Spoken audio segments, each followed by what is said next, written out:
네, 안녕하세요. 4주차 1차시입니다.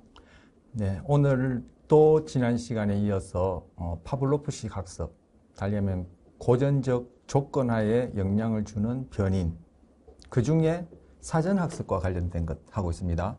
지난 시간에 사전 경험, 사전학습과 관련된 게 아니죠. 제가 잘못 말씀드렸어요. 사전 경험과 관련된 것, 이게 변인 중에 사전 경험이라는 소제목이 있었죠. 그 중에 사전 경험과 관련된 거 지난 시간에 잠재적 억제 현상 살펴봤었고요. 오늘 이제 차폐, 감각 사전 조건 형성이라는 거 살펴봅니다. 이때 사전 할 때 이게 뭐 딕셔너리 사전이 아니라 익히 여러분 아시겠죠? 일사자에 뭐 한자 굳이 쓸 필요 없을지도 모르겠지만 그게 전. 이때 이 일, 어떤 일 전이냐 할 때 이것이 바로 고전적 조건화. 우리 고전적 조건화가 뭐였죠?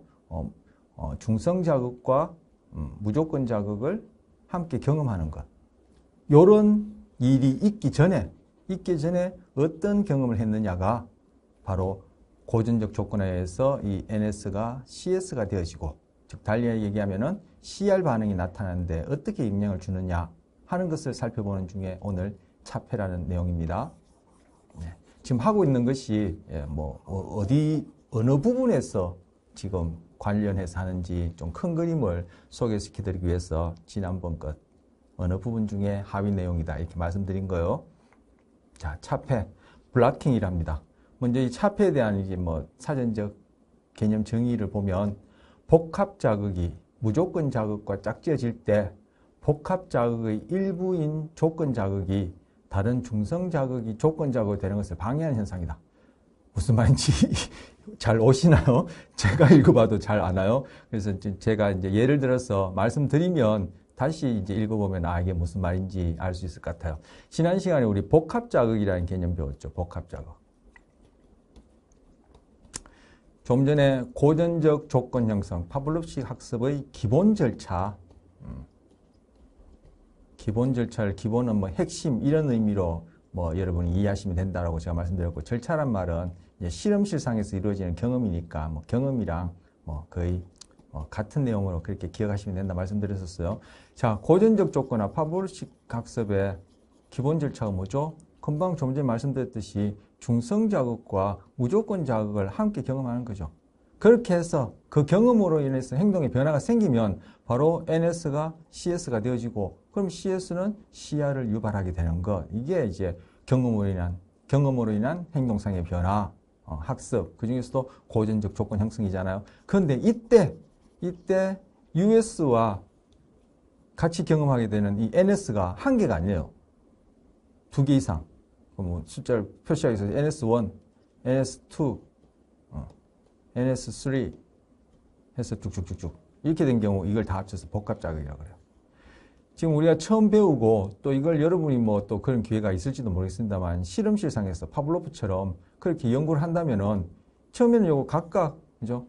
NS가 한 개인 경우, 우리가 앞에서 파블로프의 개의 경우에 봤을 때 종소리와 음식만 짝짓는 이런 식으로 이제 연구를 해야지만이 우리가 관심 있는 분야를 하나하나 분석적으로 알 수 있겠죠. 그런데 실제 동물의 세계, 실험실 상황이 아닌 동물의 세계나 우리도 동물입니다만 우리가 사는 삶 속에서는 바로 무조건 자극 US와 함께 경험하는 NS가 한 개일 수가 있나요? 아니죠. 수이 많을 수 있죠. 그리고 우리가 그거 몇 개나 되는지 그것을 자각하지도 못해요. 그 중에서 가장 독특한 물리적으로 아니면 그것이 심리적으로 나에게 중요한 그런 자극들이 대표적으로 한두 개 아니면 한 개 아니면 한두 개 이렇게 우리는 자각하거나 아니면 그런 것들이 지금 CS가 될 확률이 높겠죠. 바로 그걸 지금 얘기를 하는 거예요. 자, 복합 자극이 지금 NS가 여러 개일 때 NS 복수니까 여기 NSS 이렇게 쓸까요? 복수라는 의미로. 이것이 무조건 자극과 짝지어지는데 복합 자극의 일부분인 여기 제가 다시 읽을게요. NS 이렇게 하지 말고 이렇게 하죠. NS1이 있고 NS2가 있는 NS를 써야 하는데 SS를 썼네요.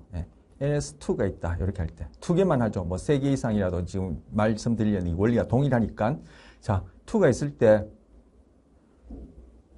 일부인 조건, 이 중에 하나가 이미 조건 자극이 되어 있는 거예요. 그럼 요걸 요렇게 할까요? 요건 NS라고, 요거는 CS라고, 요렇게. 여기 복합자극 이러면. 이것이 요거랑 같이 이렇게 경험되어질 때, 다른 중성 자극이 이 조건 자극에 의해서 방해를 받아가지고 얘가 CS가 안 되는 거예요. 얘가 CS가 안 되는 거예요. 이게 차폐예요. 뭐가? 이 US와 같이 경험되어지는, 즉 짝지어지는 복합자극 중에 이미 CS인 것이 다른 NS가 이러한 US와 함께 경험함으로 해서 CS가 되는 것을 방해한다 해서 이것이 차폐, 블락킹이라고 그래요. 지난 시간에 배웠던 복합자극이라는 개념, 거기다가 지금 이제 금방 말씀드린 이런 현상을 보려는 거예요. 자, 차폐, 뒤에 구체적인 예를 보죠. 자, 지금 종소리 중성자극 NS 그리고 먹이 US 무조건 자극 같이 경험하게 되면은 종소리가 결국 CS 조건 자극이 되어지고 이것은 CR 침분비 조건 반응을 일으키겠죠. US 먹이에 대해서 침이 나오는 UR은 당연하니까 여기서 생략했습니다. 자, 그런 다음에 이 종소리는 이미 CS가 됐어요. 요즘 말씀드린 CS. 그럼 불빛은 지금 먹이 US와 짝지은 적이 없으니까 얘는 중성 자극이죠. 그럼 여기 지금 뭐예요? 바로 먹이 US 무조건 자극과 짝지어지는 이게 복합 자극이란 말이에요. 네, 복합 자극. 이렇게 지금 고전적 조건화 학습 경험을 할 때 나중에 보니까 이 불빛이 CS가 잘 안 되더라는 거예요. 자, 고단 거 보죠.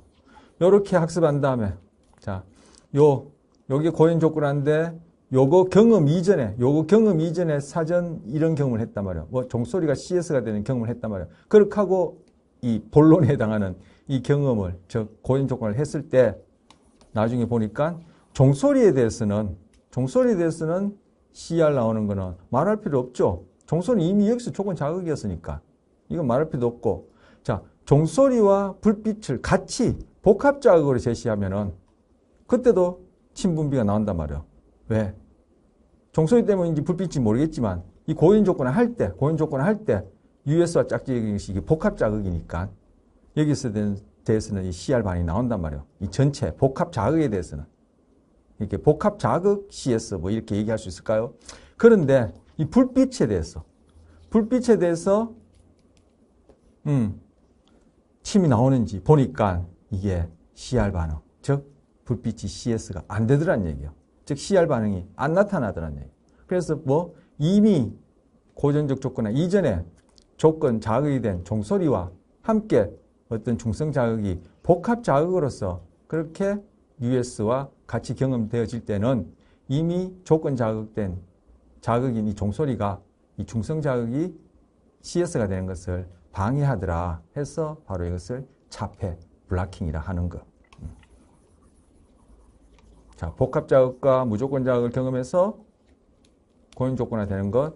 그 이후에 종소리가 조건 자극, 조건 반응 CR 일으키는 것은 이미 여기서 됐으니까 말할 필요 없고 그리고 복합 자극 전체 덩어리 이것이 US 먹이와 같이 경험되어서 이것이 조건 반응 CR을 일으키는 것. 즉 복합 자극 덩어리가 어떤 CS로서 그렇게 CR을 일으키는 것. 이것도 되더란 말이죠. 사실 이 기억에는 보면은 불빛이 한 역할은 우리 추측하기에 없고 왜? 이 결론 차폐 효과를 볼 때 결국 여기서 CR을 일으킨 것은 이 종소리 덕분이었죠. 불빛은 그냥 여기에 그냥 덤으로 같이 딸려왔을 뿐, 복합 자극의 한 구성 요소였을 뿐, 이 불빛은 결국 이 경우를 볼 때, 즉 차폐라는 블락킹 현상이 나타나는 걸 볼 때 불빛은 여기서 아무런 역할을 못한 거죠. 그래서 이때 복합 자극이 CR 침분비를 일으킨 것은 이 종소리 조건 자극 덕분이었죠. 예.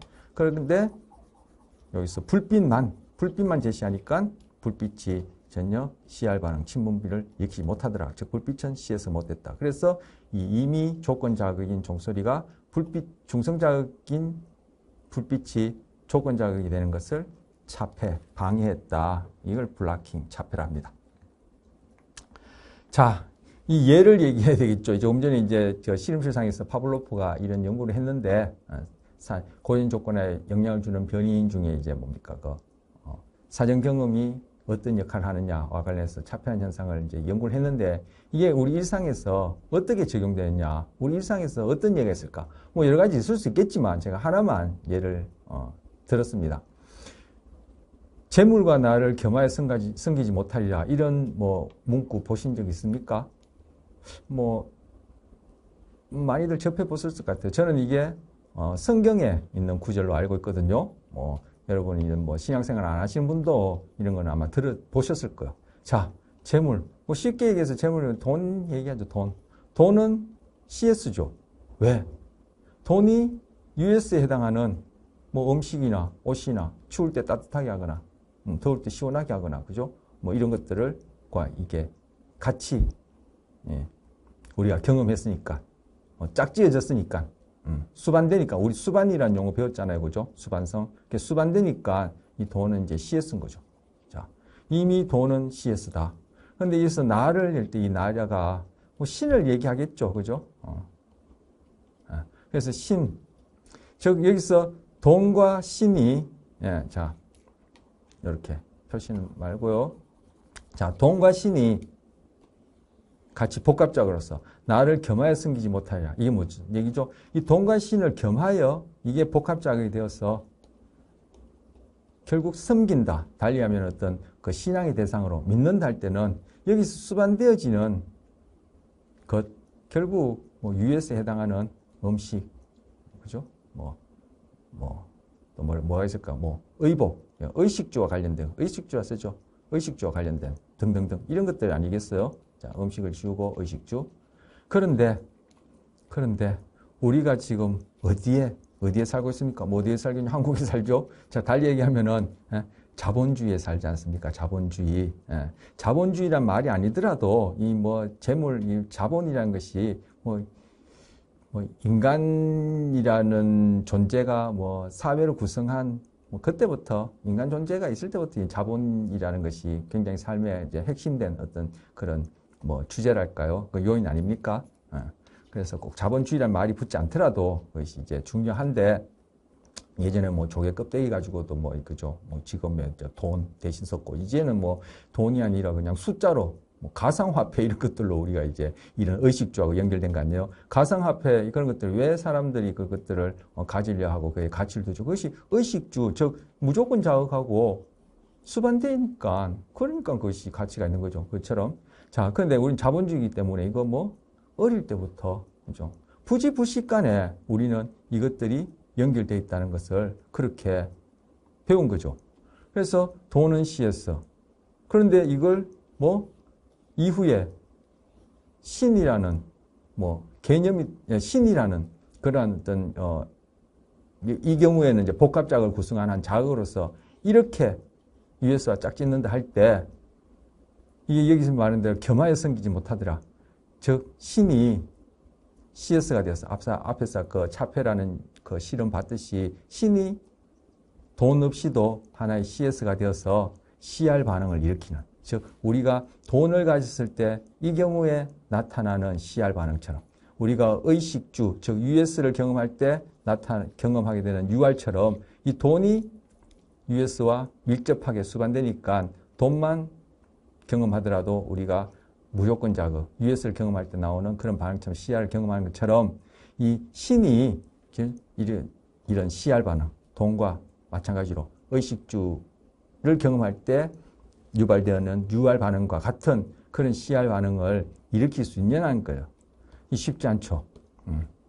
모태신앙이라고 하는 경우에도 쉽지 않을 것 같은데 왜? 돈이 이미 아주 강력한 CS가 되었기 때문에 이 신이 새로운 어떤 CS가 되는 것이 쉽지 않단 말이에요. 앞에서 얘기했는데 차폐라는 현상에 의해서 그렇게 설명할 수 있단 말이에요. 예를 들어서 뭐 한 10대나 아니면 뭐 청소년 10대나 뭐 성인이 되어서 신앙을 가졌다. 그것이 뭐 어떤 신이든 간에 가졌다 했을 때 이 돈은 강력한 CS가 되어서 결국 CR 반응을 일으키는데 이 신이 또 다른 CS가 되기에는 이 돈하고 신하고 같이 우리가 그렇게 늘 돈과 관련된 생활을 하면서 이런 신을 이런 돈 못지않은 CS가 되기에는 쉽지 않다. 이게 차폐 현상의 예라고 그렇게 말씀드릴 수 있죠. 아니면 또 10대 성인이 되어서가 아니라 모태신앙이다. 태어나서부터 그렇게 신에 대한 그런 뭐 신앙생활을 그렇게 배우고 하게 되었다 하더라도 이게 쉽지 않다라고 저는 생각해요. 왜? 신의 경우에는 이것이 US와 자 CR 반응을 이렇게 놔두고요. 신의 경우에는 US 의식주와 수반되어지는 경우가 어떤가요? 돈이 US 의식주와 수반되어지는 수반성은 어떤가요? 제 생각에 100%거든요. 그러니까 자본주의 사회 아니에요. 그죠? 달리 얘기하면 우리가 흔히 하듯이 돈만 있으면 다 된다. 즉 황금 만능주의 사회 뭐 이런 말 들어봤지 않습니까? 그 말은 돈이 CS로서 US인 의식주와 수반성이 100%다. 자본주의죠. 주의. 그죠?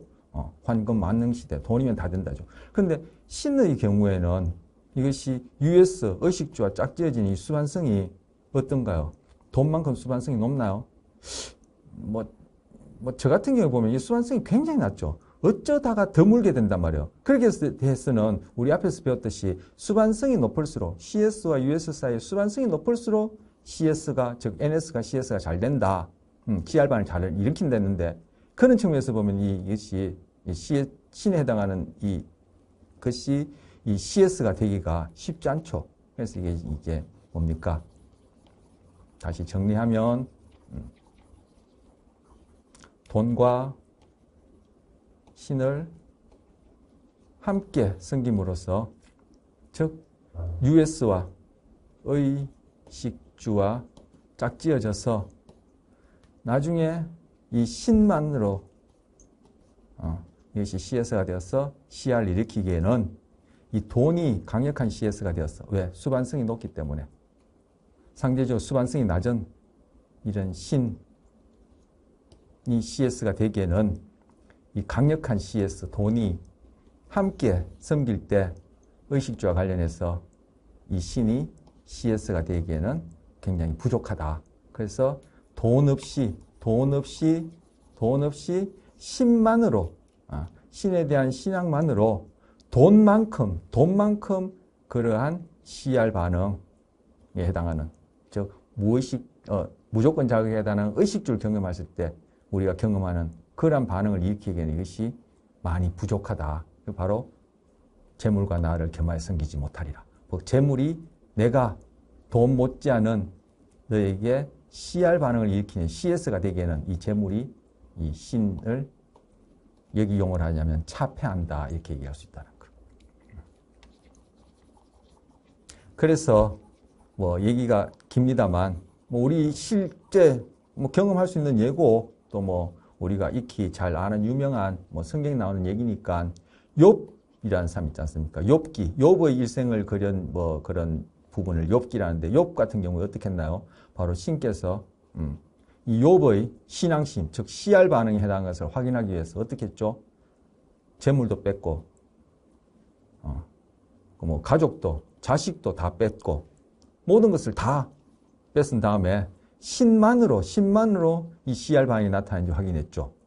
이것이 아까 이미 조건 자극인 종소리와 중성 자극인 불빛을 복합 자극으로서 함께 음식과 경험하게 한 다음에 나중에 불빛만으로 CR 반응이 나타나는지를 확인한 그 경우에 해당하죠. 바로 욥의 경우에 그죠? 재물을 다 뺏어버리고 그다음째 과연 나만으로 의식주를 대신할 수 있는 그런 CR 반응에 해당하는 신앙심이랄까요? 그게 나타나는지를 확인한 것이 욥기라고 볼 수 있죠. 자, 그래서 차폐에 우리 실험실에서 일어나는 것을 개념을 잡았습니다만 이 실제 생활이 어떻게 적용되는지 보기 위해서 이 예를 갖고 좀 길게 설명드렸어요. 자, 두 번째 이제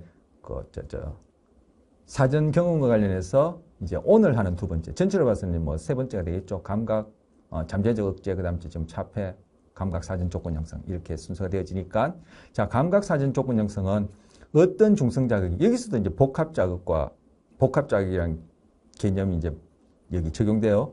자, 어떤 중성 자극이 무조건 자극과 짝지어진 적이 없는데도 나중에 조건 자극이 되는 다른 중성 자극과 그 전에 짝지어진 적이 있을 경우에 그냥 공짜로 자동적으로 조건 자극이 되는 현상이에요. 자, 이것도 문장을 읽어봐서는 잘 안 다가오죠.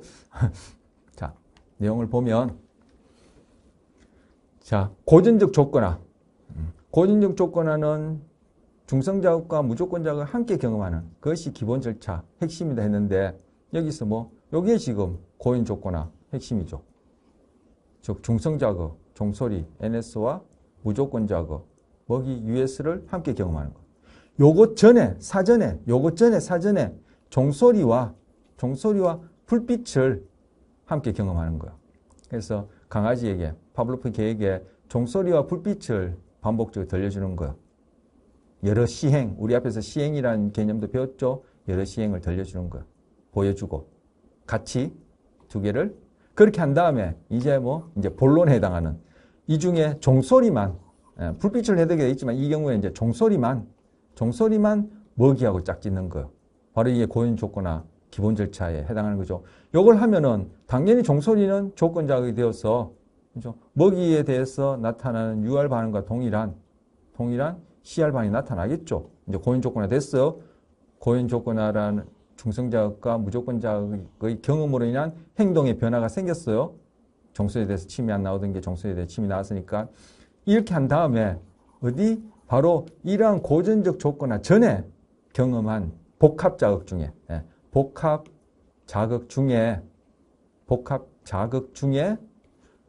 고전적 조건화에서 무조건 자극과 짝지어지지 않았던 이 불빛을 검사를 해보는 거예요. 즉 불빛만 제시해보는 거예요. 불빛하고 먹이하고 같이 경험하게 하는 게 아니에요. 그냥 불빛만 제시해보는 거예요. 그랬더만 됐던 불빛에 대해서 침이 나오는 거예요. 즉 CR반이 나타나는 거예요. 불빛은 그냥 CS가 된 거예요. 그저 공짜로. 불빛은 무조건 자극, US와 짝지었어. 즉 수반돼서 제시된 적이 없어요. 강아지가 불빛과 먹이를 같이 경험한 적이 없어요. 그런데 바로 고전적 조건화 이전에 복합 자극 중에 하나의 중성 자극이 고전적 조건을 통해서 CS가 되어지면은 복합 자극 중에 나머지 그 중성 자극, 여기는 두 개지만 더 있을 수 있겠죠? 그것들이 그냥 공짜로 저절로 조건 자극이 되어서 CR 반응을 일으키다. 이게 바로 감각사전 조건 형성이에요.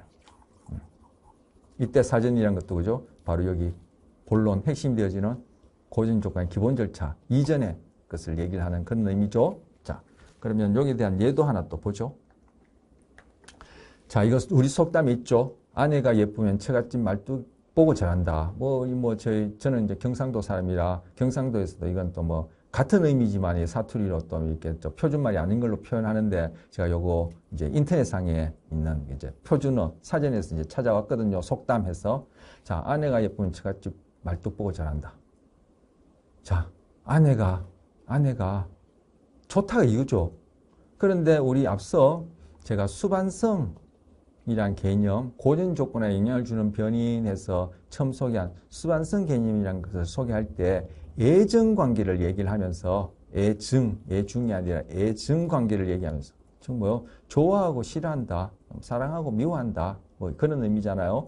애정 관계가 어떻게 설명될 수 있느냐를 고전적 조건의 수반성과 관련해서 설명했죠. 그래서 애정 관계야 우리 인간관계 속에서 늘 있는 건데 한 예로 우리는 거의 본능적이다, 학습이 필요 없다라고 생각할 수 있는 그런 관계. 즉 부모의 경우에 부모니까 아버지 엄마 들어갈 텐데 대표적으로 저 같은 경우에는 부모 하면은 1차 양육자라서 엄마가 먼저 생각납니다만 왜 남자도 엄마의 자식이고 여자도 엄마의 자식이고 결국은 엄마의 자식이니까 엄마가 먼저 생각납니다만 엄마 같은 경우에 애하기도 하고 정하기도 하단 말이에요. 좋아하기도 하지만 또 싫어하기도 하는 것이 있다고 해요. 우리에게는 왜 엄마가 내가 좋아하는 음식, 의식주 또는 내가 이미 좋아하는 CS가 된 용돈은 무조건 자극은 아니죠. 이미 무조건 자극과 같은 그런 효과를 내는 CS죠. 이 경우에는 이제 의식주 못지않은 무조건 자극 비슷한 그런 이제 자극이 되는 거죠. 또는 엄마가 내가 싫어하는 체벌을 한다든지 체벌받고 좋아할 사람은 없을 것 같아요. 아니면 또 꾸지람, 잔소리를 하신다든지 이렇게 되지면은 내가 좋아하는 것과 짝지어지는 수반되어지는 경우도 있고, 그죠? 자, 수반되어지는 경우도 있고, 그리고 내가 싫어하는 것과 짝지어지는 수반되어지는 경우도 있죠. 이 경우에는 또 내가 이미 싫어하는 또 CS하고도 짝지어질 수 있을 것 같아요. 그래 되면 저희 어머님이 이 경우에는 애하지만 이 경우에는 증하기 때문에 왜 100% 좋은 것만 수반 100%, 수반성 100%. 그리고 그 동일한 대상이 100% 내가 싫어하는 US나 이미 싫어하는 CS와 수반 100% 이런 경우는 없단 말이에요. 어느 사람이든 어떤 대상이든. 그러니까 이 수반이 이렇게 50대 50이라고 딱 반씩 나눠질지 모르겠지만 수반성이 각각 100% 아니기 때문에 우리에게는 어떤 사람에 대해서 어떤 대상에 대해서 애와 증이 있다 이렇게 얘기했었어요.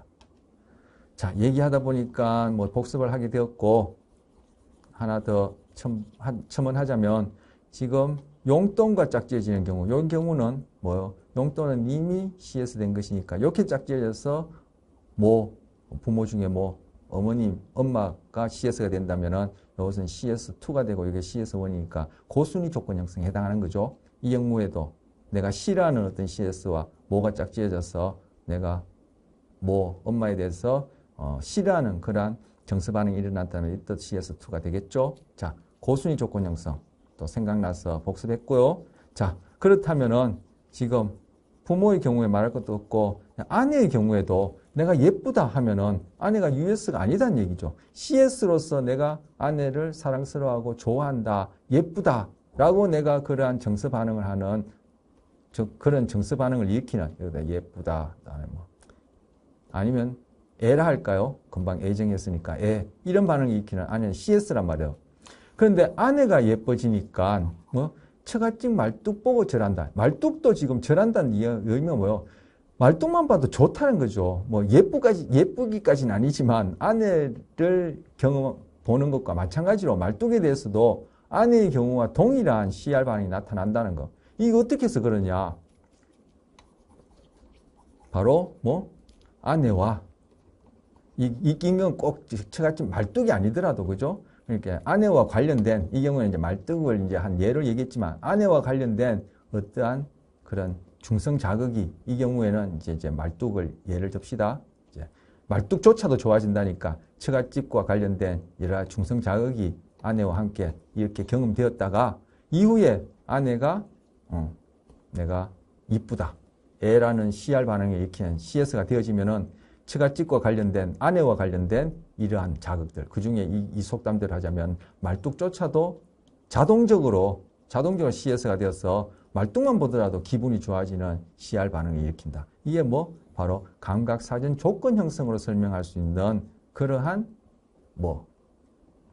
속담이다, 예다 이렇게 말씀드릴 수 있다는 거예요. 그래서 아까 차폐의 경우도 예를 하나 들었고 지금 감각사전 조건 형성에도 예를 하나 들려고 해서 요 속담을 가지고 말씀드린 거예요.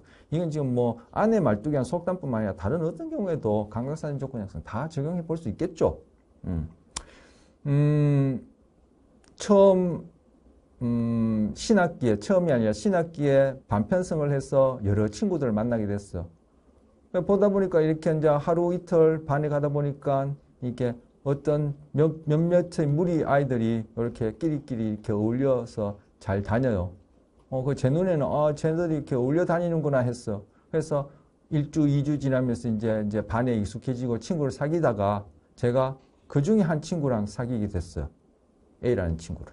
얘는 B, C, D. 그런데 이 A라는 친구를 사귀다가 이 친구랑 다툼을 하게 됐어요. 즉, 이 A라는 친구가 저한테 제가 듣기 싫은 쓴소리를 했단 말이에요. 그러면 이 쓴소리는 US에 해당하죠. 그리고 바로 이 A는 이 쓴소리 때문에 내가 듣기 싫어하는 소리 때문에 이 A는 CS가 되어서 즉 쓴소리를 들었을 때 내가 기분 나쁜 UR 반응이 나타나는 것처럼 이 친구를 보면은 기분이 석연짜는 그러한 CR 반응이 나타나요. 기분이 안 좋다. 기분 나쁘다. 그러고 나면은 이 B, C, D하고는 제가 뭐 갈등을 일으켜서 B, C, D로부터 쓴소리를 듣는다든지 뭐 그렇게 한 적은 없어요. 근데 이전에 얘와 이런 고전적 조건의 경험을 하기 이전에 이 녀석들이 한 무리를 이루어서 다니는 어떤 그런 집단이었다. 이런 이유 때문에 B, C, D에 대해서도 제가 뭐 이와 유사하게 별로 기분이 탐탁지 않은 그런 반응을 경험할 수 있다. 이거 뭐요? 감각사전 조건 형성이죠. 그래서 제가 이렇게 예를 들 수도 있지만 우리 이제 속담에 있는 예를 가지고 구체적으로 한번 말씀드려 본 거예요.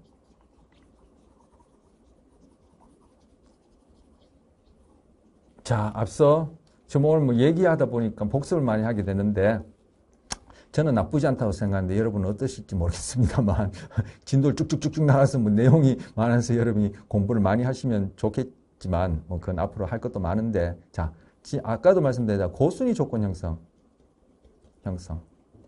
아까 언뜻 말씀드렸죠. 좀 전에 쓴소리라는 게 제가 말씀드렸었어요. 자, 쓴소리 뭐 쉽게 해서 욕한다 뭐 이런 것들이 이제 쓴소리 되겠죠. 아니면 잔소리 이런 것들. 즉 욕이나 이런 것들은 US예요, CS예요? CS죠. 왜?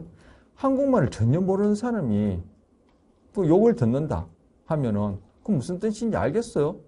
결국 욕을 한다 할 때는 쓴소리를 한다 할 때는 그 언어와 욕이라 씁시다. 그와 함께 뭐 거기에 담겨 있는 목소리의 톤 아니면 표정 아니면 행동, 상황 이런 것들이 같이 짝지어져서 아, 그것이 욕이구나. 구체적인 욕에 대해서 우리가 결국 기분 나빠하게 되는 거죠. 그러니까 이런 언어가 뭐 고순위 조건 형성된 CS인 경우가 대부분이다.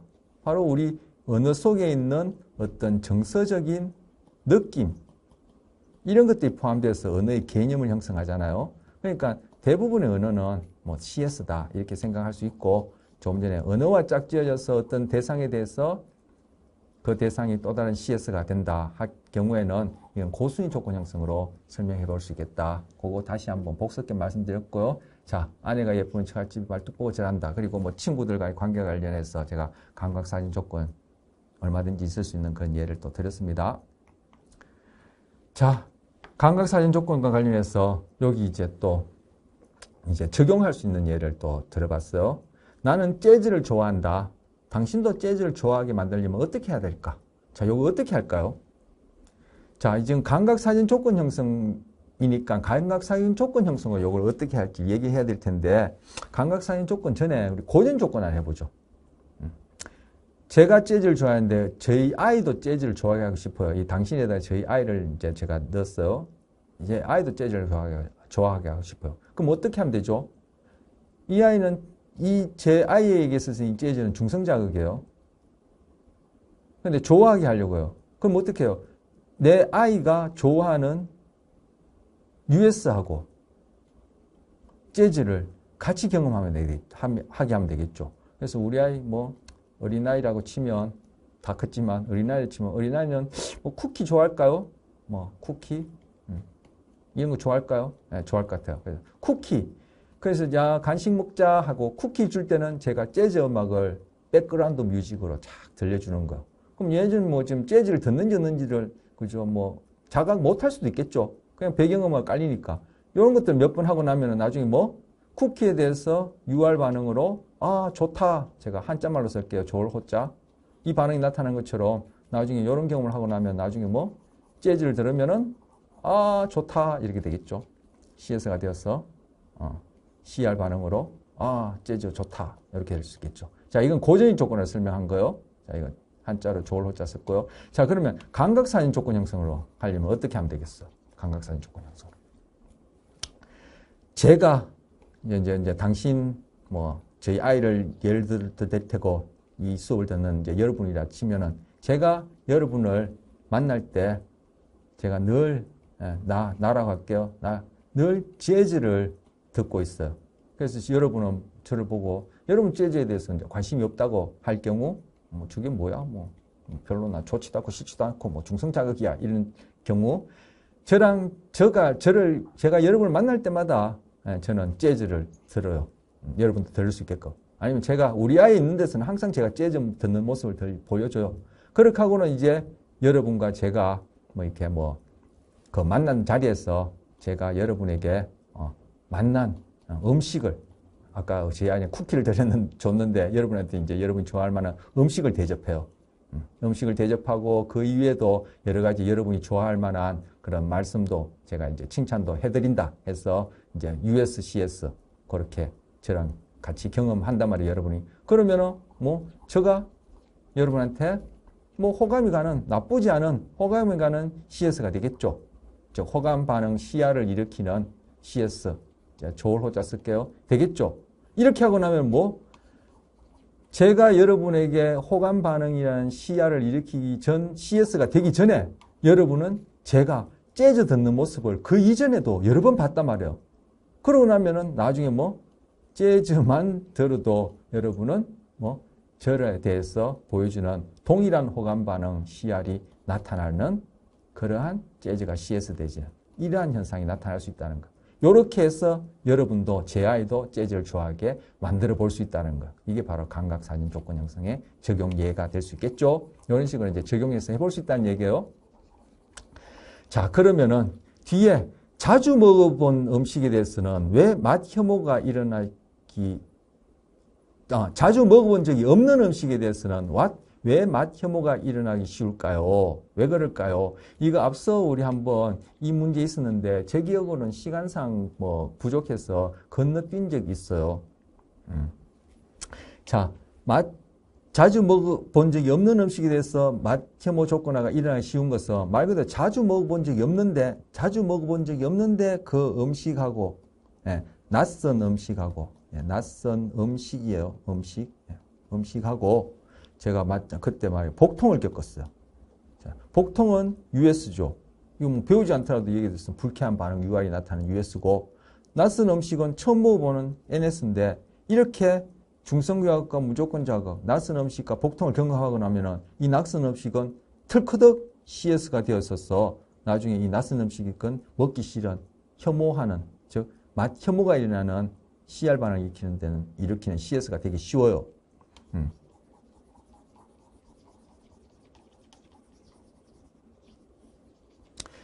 그런데 자주 먹어본 음식, 자주 먹어본 적이 없는 게 아니라 자주 먹어본 음식은 어떻겠죠? 늘 자주 먹는 음식 이렇게 할까요? 자주 먹는 음식. 예. 늘 잘 먹어왔단 말이에요. 먹고 별 탈이 없었단 말이에요. 이 얘기는 뭐 자주 먹어봤지만 복통이라는 것을 경험하더라도 이까지 늘 자주 먹으면서 아무 일 없었기 때문에 복통이라는 US를 이 음식 한번 경험한다 하더라도 뭐 이제까지 복통 없이도 자주 먹어왔으니까 자주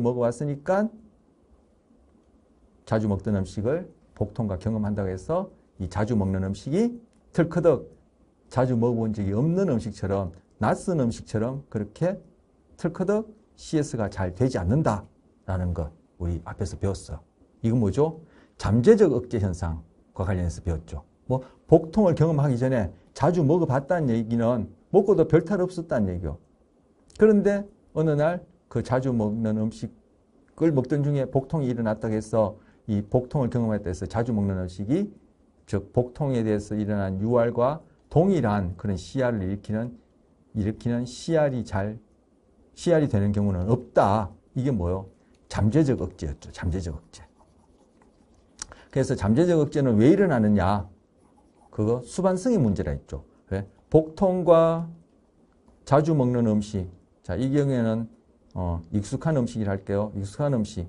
이 고전 조건을 경험하기 전에 익숙한 음식을 복통이란 것 없이 익숙하다는 얘기가 뭐예요? 늘 먹어왔다는 얘기죠. 그러다가 어느 날 이렇게 복통과 함께 경험한다고 해서 이 익숙한 음식이 CS가 잘 되어지지 않는 것은 이 익숙한 음식과 복통이라는 것 경험한 이 전체로 봐서는 바로 이 뭐요?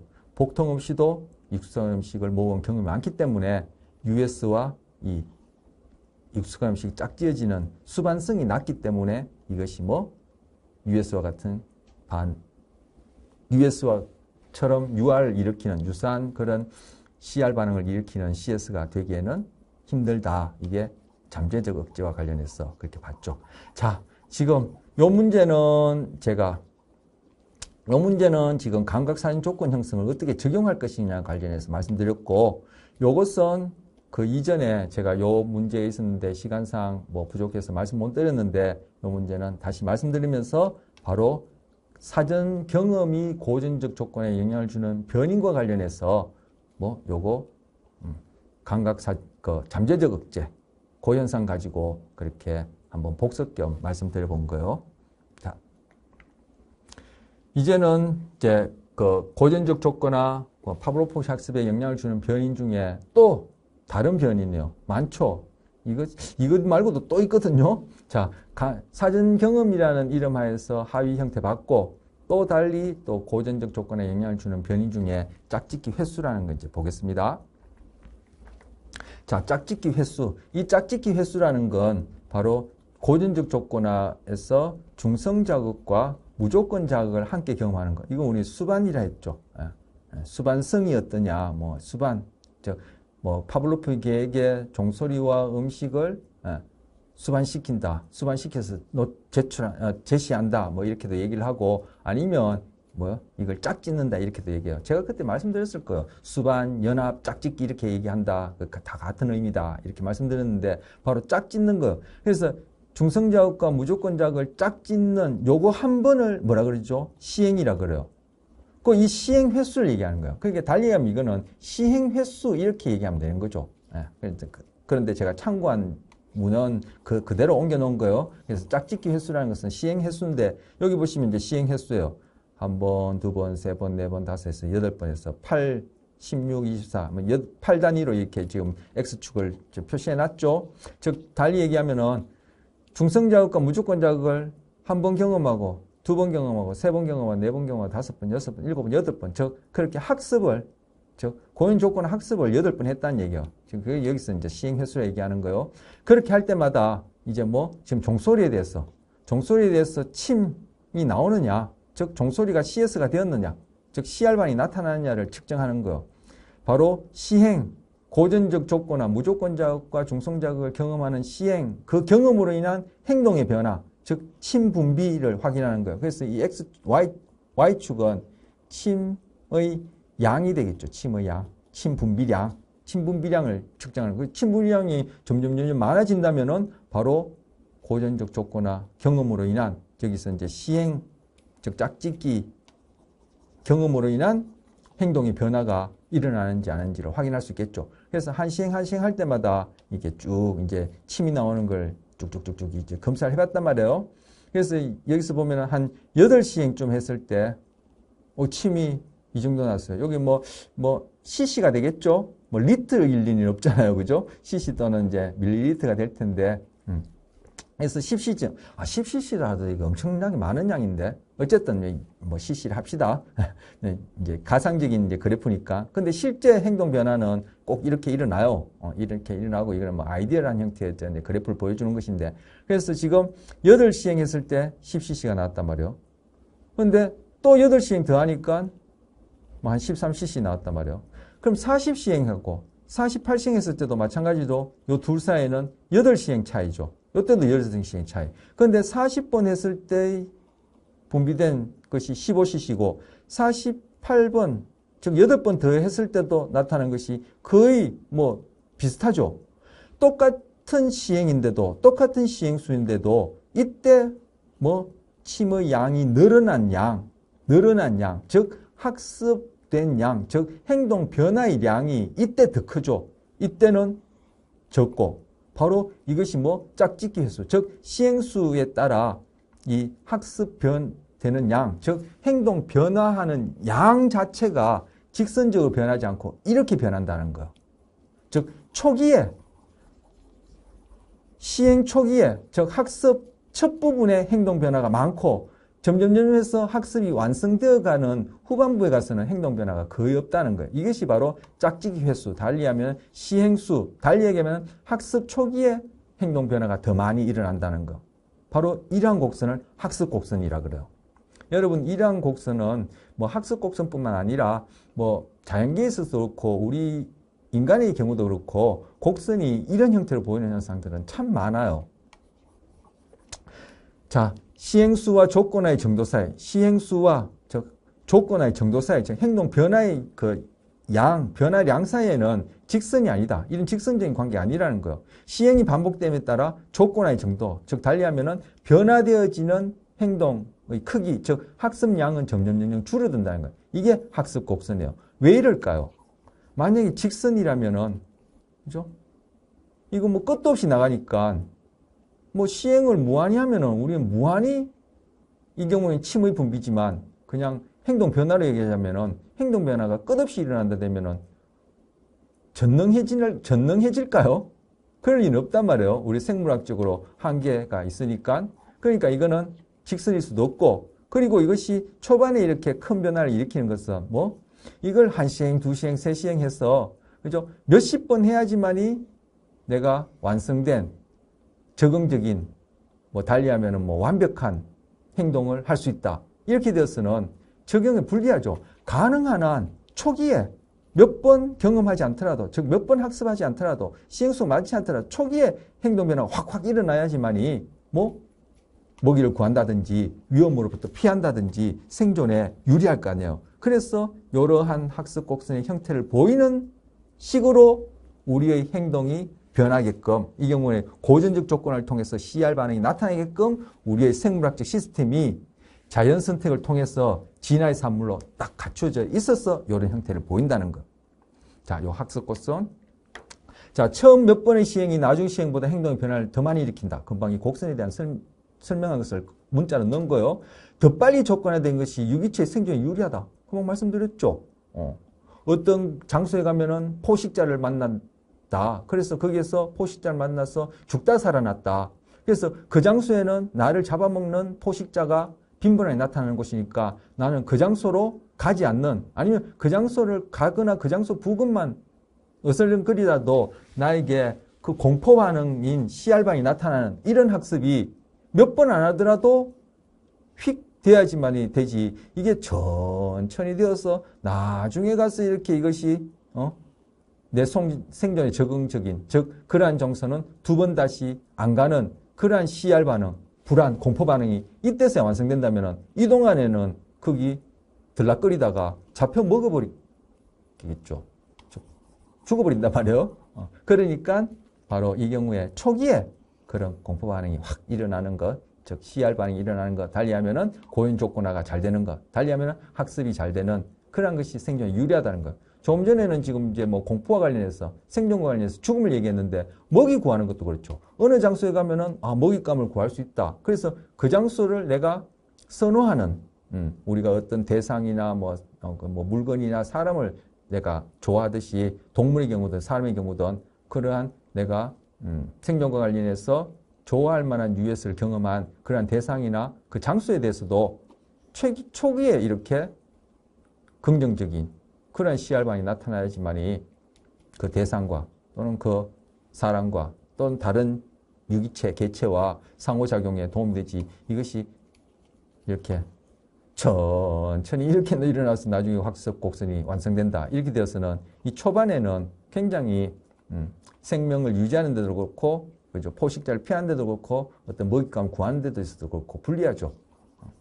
그래서 바로 이런 것들이 이러한 학습 곡선의 특성을 보이는 그런 식의 어떤 생물학적인 그런 기제가, 조건이 자연 선택을 통해서 진화의 산물로 우리한테 주어졌기 때문에 이런 형태의 학습 곡선을 바로 고전적 조건화의 경우에도, 그리고 우리가 이후에 배울 학습의 경우에도 그렇게 나타난다. 이렇게 볼 수 있어요.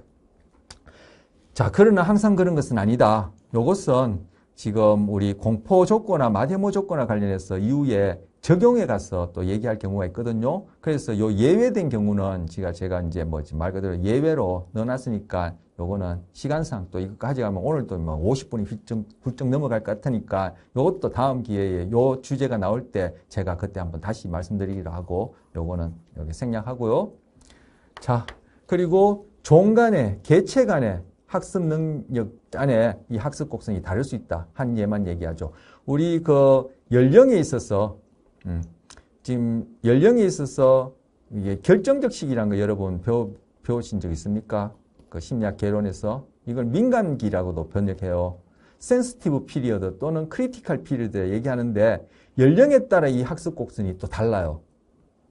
언어라든지 뭐 애착 관계라든지 아니면 우리가 두 발로 걷는 인간 같은 경우에 이 직립보행 이거 뭐 자동적이고 본능적인 것 같지만 이것도 결정적인 시기, 특정한 연령에서 이것들을 학습해야 하지만이 그죠? 이런 형태를 보이지. 그러한 언어 학습이나 두 발로 걷는다든지 1차 양육자와 사이에 그런 어떤 애착 형성도 결정적 시기를 지나서, 즉 민감기를 지나서 학습하게 되면은 학습 곡선이 이게 이런 식으로 해서 거의 완성이 안 돼요.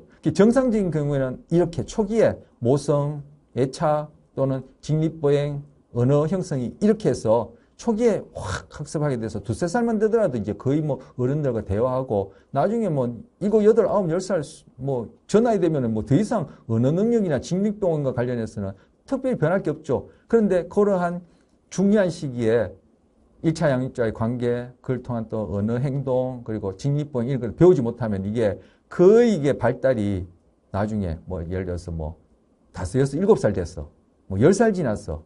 이렇게 직립보행이나 언어를 배우게 되면 이게 발달이 거의 이렇게 학습 곡선이 이런 식으로 보이지 않고 이렇게 지체되어서 이만큼 완성도 못하고 이렇게 그냥 끝나버리는 이렇게 나타나는 현상이 있어요. 그래서 지금 뭐 바로 짝짓기 횟수, 시행 횟수, 즉 학습을 함에 따라 이 경우에 고전적 조건화를 함에 따라 CR 반응이 초기에 많이 변화가 일어난다. 그 예외로 또는 거기에 영향을 줄 수 있는 변인으로 여기에 써놨는데 그중에 제가 하나만 연령과 관련해서 여기 텍스트에는 없지만 연령과 관련해서 우리 여러분 심리학 개론에서 배우실 거나 앞으로 발달 심리학이나 이런 것들을 배울 때 아니면 이상 심리학 뭐 이런 것들 배울 때 접하게 될 모성 뭐 이런 것 관련해서 결정적 시기 그런 것들이 학습 곡선과 어떻게 또 관련되는지 그렇게 소개해 드린 것. 오늘도 시간이 거의 50분 다 된 것 같아요. 자, 이번 시간 이렇게 마치고 다음 시간 또 2차시 만나 뵙도록 하겠습니다.